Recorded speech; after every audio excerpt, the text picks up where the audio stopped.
Do you know what defines you and brings meaning to your life? Stay tuned to find out on this edition of Do You Know?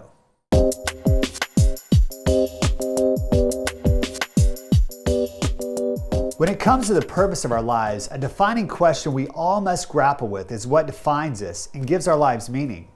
From a worldly perspective, it's pretty common to think fame, riches, accomplishments, and/or relationships will define us and fulfill us. But many are surprised to find out otherwise. Consider this 60 Minutes interview with someone I think you may know.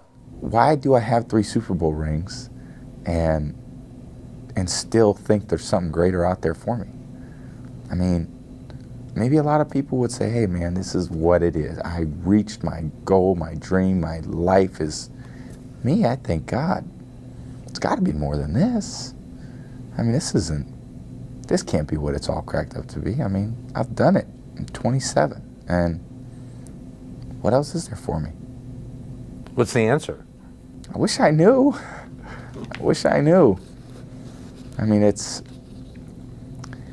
think that's part of me trying to go out and experience other things, but I love playing football and I love being the quarterback for this team, but at the same time, I think there's a lot of other parts about me that I'm trying to find, and different ways of expression, being around. I know what ultimately makes me happy are family and friends, and positive relationships with great people, and I think I get more out of that than anything.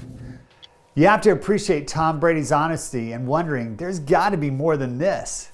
Since this interview, Tom Brady has married a supermodel, has had super kids, and has gone on to win even more Super Bowls. But is he still experiencing a void in his life and wondering, is there more?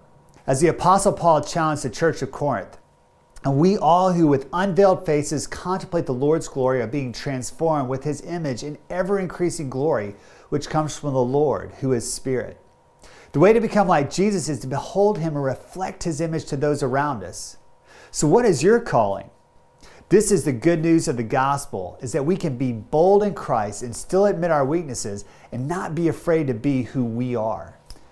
For as we grow in Christ and become more like him, we are transformed into his glory and our lives take on tremendous meaning with an eternal purpose.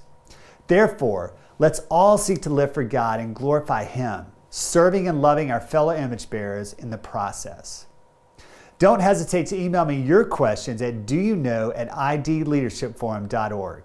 Thanks for joining us, and remember, never be afraid to share what you know, but always do it with gentleness and respect, treating others as fellow image bearers of God.